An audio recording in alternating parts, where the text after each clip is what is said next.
The book of Revelation, chapter 11 and verse 14. The second woe is past, and behold, the third woe cometh quickly.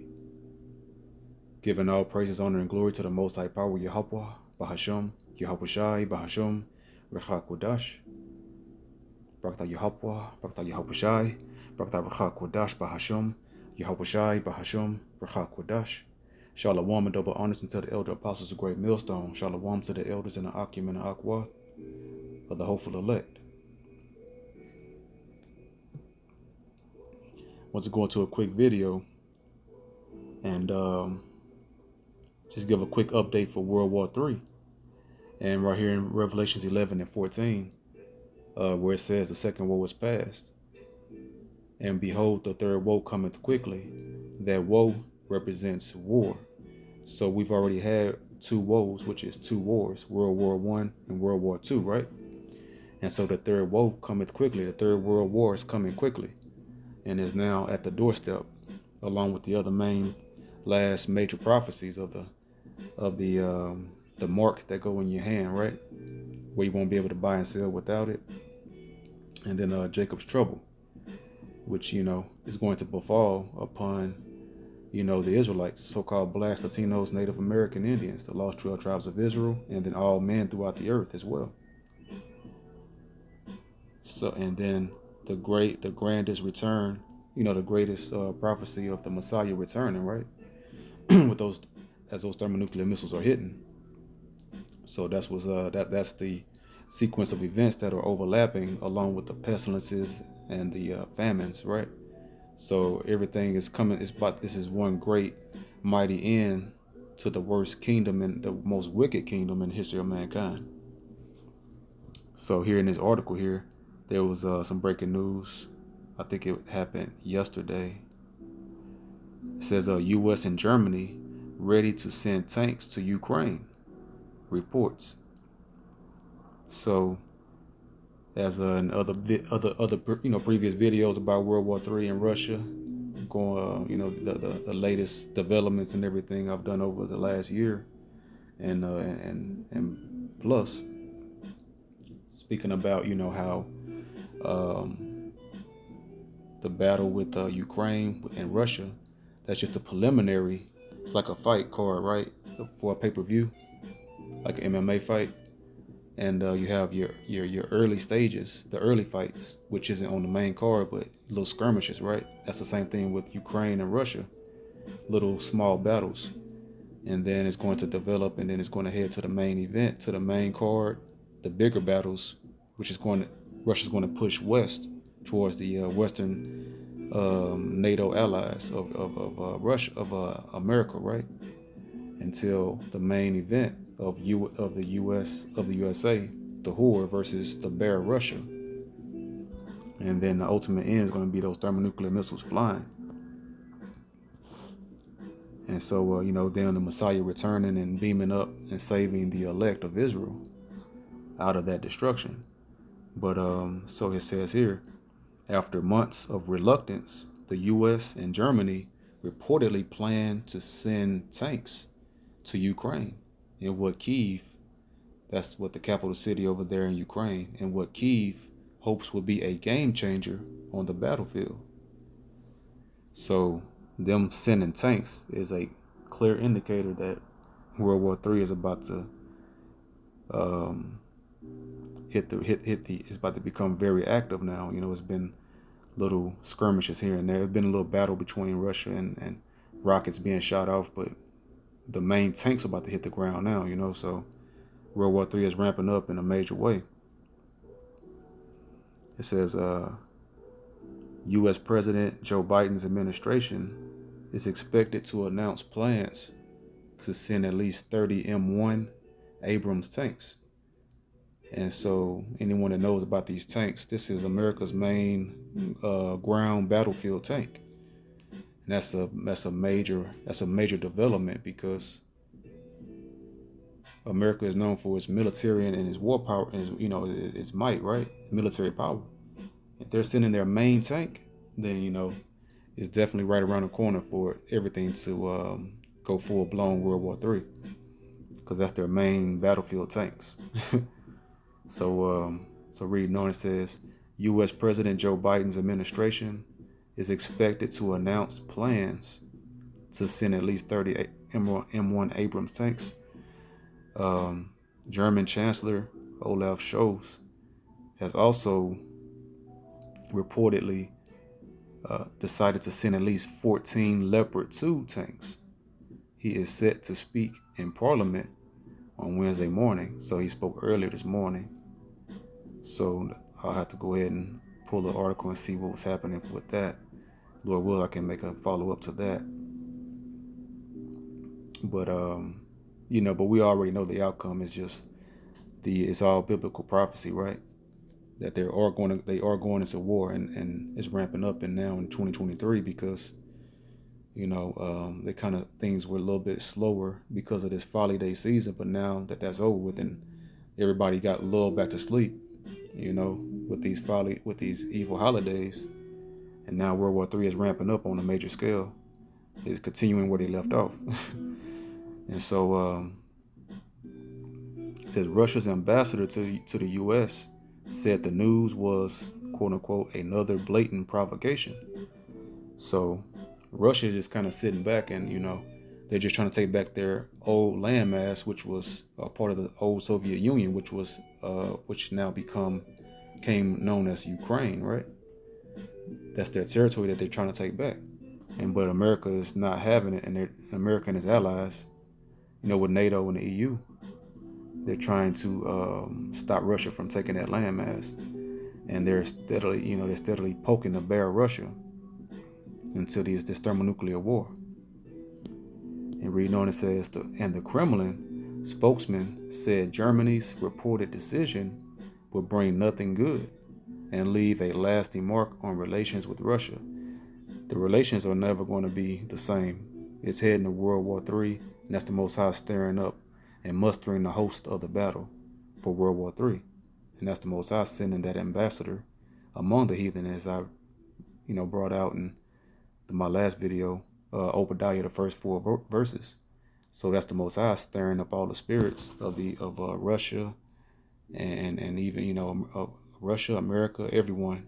The Most High is gathering them all, getting them all ready for this World War III, because it's time for this place to go down in everlasting righteousness to fill the earth, to restore the earth, restore the Israelites and the earth and all the heathen that are suffering as well. And that's how all nations will be blessed through the Israelites in righteous rulership in the kingdom of heaven. Of course, under the Most High power, Yahweh and Yahushai, and the commandments of the Most High, right? First and foremost. So it says, Ukrainian officials say they are urgently in need of heavier weapons.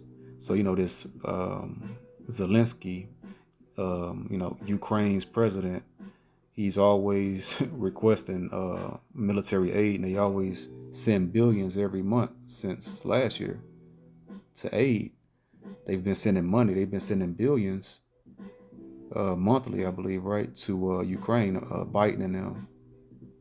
And then now they're about to send military aid now, with their biggest tanks. So the biggest tanks of America and the biggest tanks of Germany, called the Leopard 2 for the German tanks. And then the M1 Abrams tank for the America. So it's about to go down. So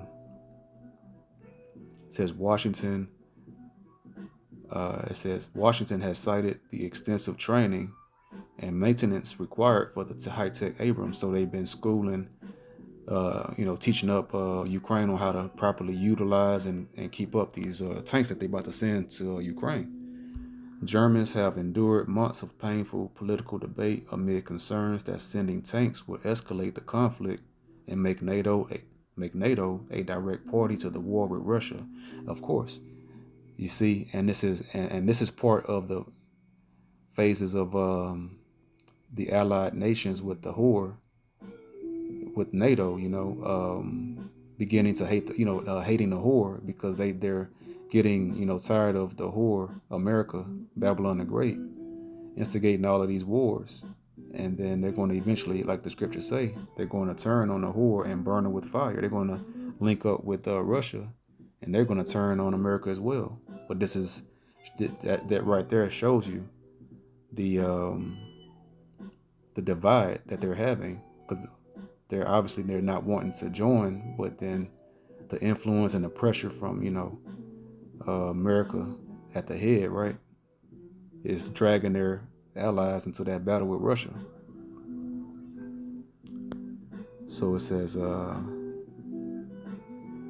here, it says U.S. media is reporting that an announcement regarding Abrams shipments to Ukraine could come as soon as Wednesday, with unnamed officials cited as saying at least 30 could be sent.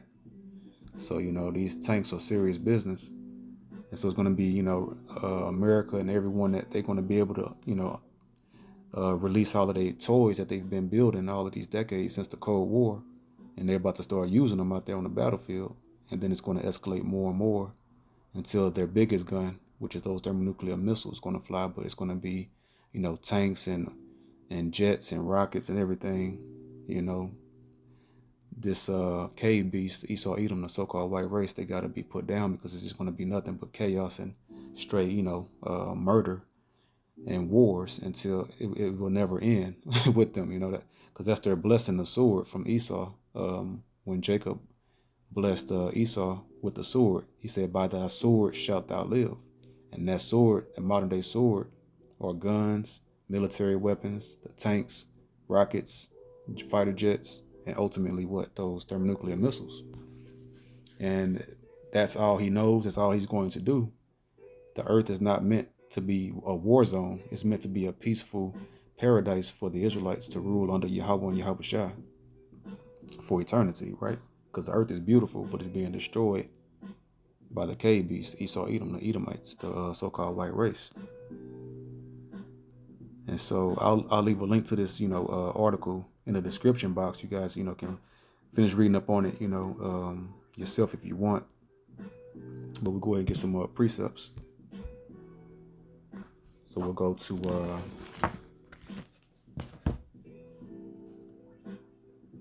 because it mentioned, Germany sending those Leopard tanks, and it's ironic that he sent the Leopard tanks, that they named it the Leopard, because the beginning of the white man's rulership in the earth was way back when the Greeks came into power, and their first king was who? Alexander the so-called Great, right? And his popularity is that he wore one of the things he was known by was wearing a leopard, wearing a leopard skin hat. So that's one of the indicators, and the symbols of the Edomites in their beginning of their rulership. So in Revelation 13:2, it reads, says, "And the beast which I saw was like unto a leopard, and his feet were as the feet of a bear." So that leopard goes into Alexander the Greeks, because the modern day, Greco-Roman Empire is America, and the allies of with the whore America is the NATO, right? NATO and the EU. They're the body of the beast, and then the whore, they gave their power into the whore to steer them. And so it's not ironic. It's ironic. It's not ironic. It's not a coincidence that the body of the Greco-Roman Empire, which is the modern body of it, is the NATO. Those European nations that are allied with, NATO, that's allied with the whole America. And so they're sending their leopard tanks, and that's the leopard going up against the bear. Because the end of this beast, the feet of a bear. What's the end of your body? Your feet. So the end of their rulership is going to be the bear, because the bear is going to take down the leopard, which is the modern Greco-Roman Empire, which is America. That's, steering the beast, which is NATO and EU. So, and his feet were as the feet of a bear, and his mouth as the mouth of a lion. So what does a lion do with his mouth? He wage war. And that's going into the military of, these nations. And the dragon gave him his power. And we know in Revelations 12, the dragon represents the Roman Empire, the Greco-Roman Empire. I've gone into that, multiple times in other videos, but that'll be another topic, to go in again and at some other time. But for time's sake, we'll keep reading. It says, and the dragon gave him his power and his seat and great authority. So the main part I wanted to get was, it's not a coincidence that, Germany, their tank is labeled the Leopard too. And that shows you that that's the modern Greco-Roman embodiment of the old Greco-Roman Empire, which is the fourth beast. And the whore is steering that. And then they're having debates on, having heated debates about joining with the whore and aiding Ukraine, along with America to keep this battle going. And then they're going to eventually turn, and burn America with fire along with Russia. So from there, Isaiah 13 and 17. Behold, I will stir up the Medes against them, which shall not regard silver, and as for gold, they shall not delight in it. And now the modern day Medes, the landmass that's the Russians are occupying that landmass. So the modern day Medes are the Russians, and they're not delighting no more in the sanction. They don't care about the sanctions and all of that because it actually backfired against the whole America. Those sanctions was hurting actually Europe with that natural gas that Russia was supplying, right? That Nord Stream pipeline, sending that gas from Russia, and that deal they had with the European countries. And so they're not regarding any of those sanctions because they a debt-free country, and they got all those resources, natural resources over there, and they linking up with China and doing economic deals with them now. They don't need America anymore because they're not caring about those. America was ruling over Russia for a season after they beat them in the Cold War, but now they're not regarding no more in these deals and they little economic treaties that they had. So those modern day Medes and that landmass. When we go to Daniel chapter 7 and verse 5, and behold another beast, a second like to a bear, and it raised up itself on one side, because it was two sides of it, because it was a two nation joint kingdom. So the Medes rose up first, because the Medes took down the Babylonian Chaldean empire of Nebuchadnezzar, and then later the Persians became greater in that joint rulership as Cyrus the so-called Great, right? And he was ruling second, but they were still joint. It became known as the Medo-Persian Empire, or the Archaemenid Empire, I believe is what it's called. But yeah, the Medo-Persian Empire. So verse 5 again says, and behold another beast, a second, like to a bear. That's the ancient Medes, and Russia is over there now in that landmass. And it raised up itself on one side, and it had 3 ribs in the mouth of it, between the teeth of it. So see, that mouth of a beast is how you wage war. And those 3 ribs representing the 3 different directions in which it was killing the other nations and taking over. And the mouth of it going north, south, and west, because it came from the east. And it had 3 ribs in the mouth of it, between the teeth of it. And they said thus unto it, arise, devour much flesh. So that's what that was going into. Their military, they was coming from the far east, pushing west, north, and south, destroying, killing all of the other neighboring heathen Gentile nations surrounding it, establishing itself as the new world superpower after it took down the Babylonian Chaldean Empire. Because the Babylonians, the wise men, that so-called wise men that the Babylonian king used. They were the magicians, just like the ancient Egyptian empire had the magicians during the time of Moses, right?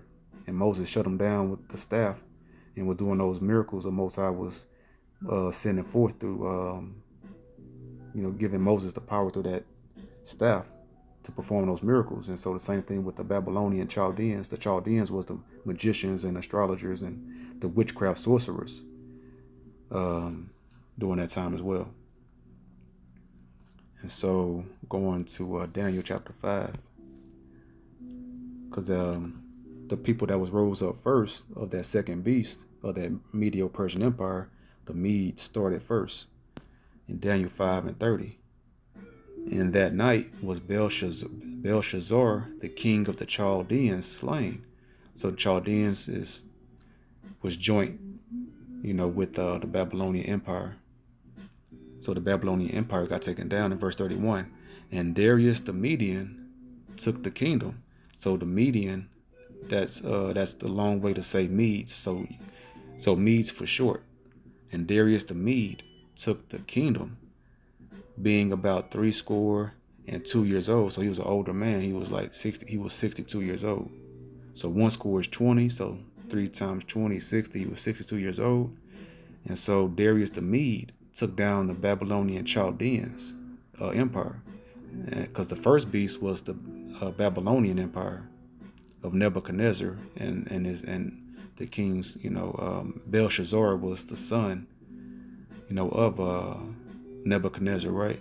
Either the son or grandson. I forget exactly which one, but it's the bloodline of Nebuchadnezzar.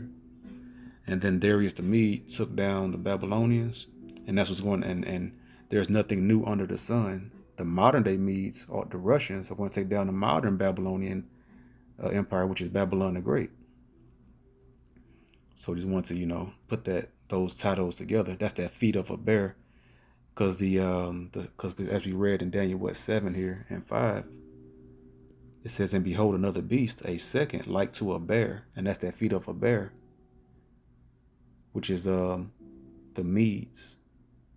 The bear was a representation for the Medes, the ancient Medes, and the modern bear, which is the modern Medes, are the Russians. So going to Luke 21 and verse 9.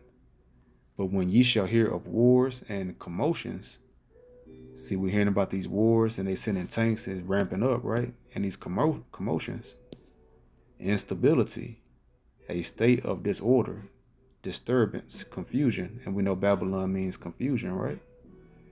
And Babylon the Great. So there's a lot of confusion, nobody knowing what's going on. Everybody, people getting nervous and scared, but the elect, the hopeful elect,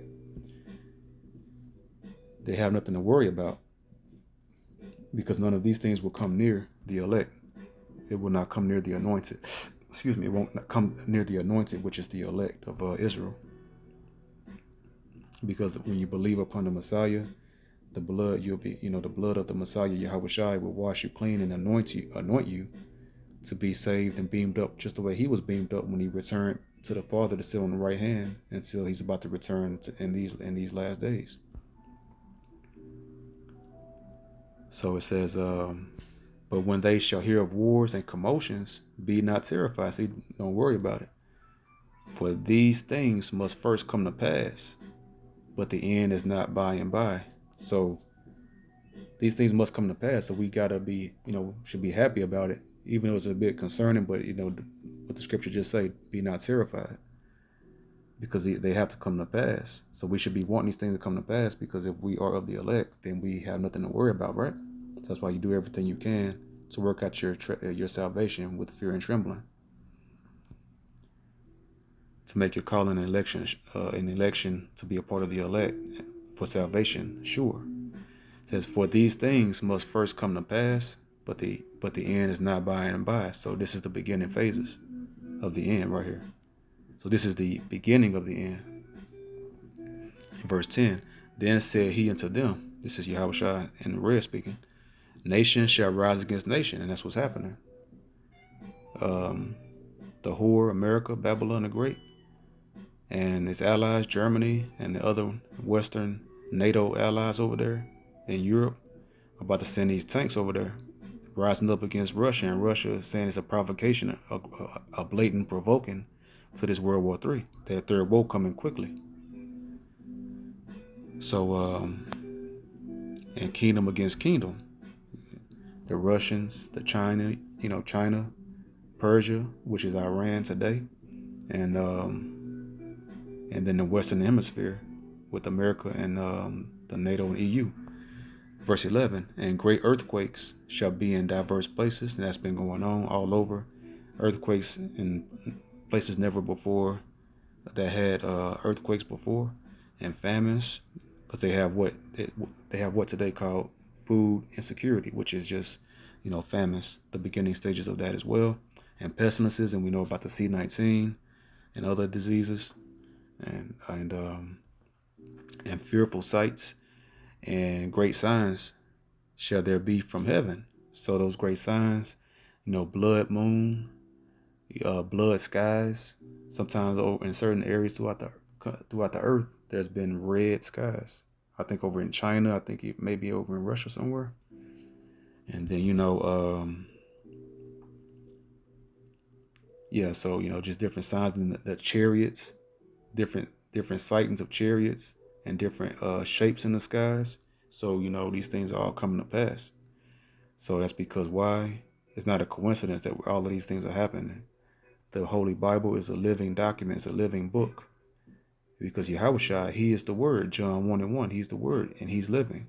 Yahweh is living, and Yahushua is living, and the angels, and they're going to return to take down Babylon the Great, along with, and then the bear. Well, the bear, Russia, and his allies, going to take down America, the whore, and then the Messiah is going to take down Russia and its allies, Gog and Magog. So I just wanted to give a quick update for that. Hope this video was edifying. The water to the Rachak Wadash for another video. To the next video I say, Shalom.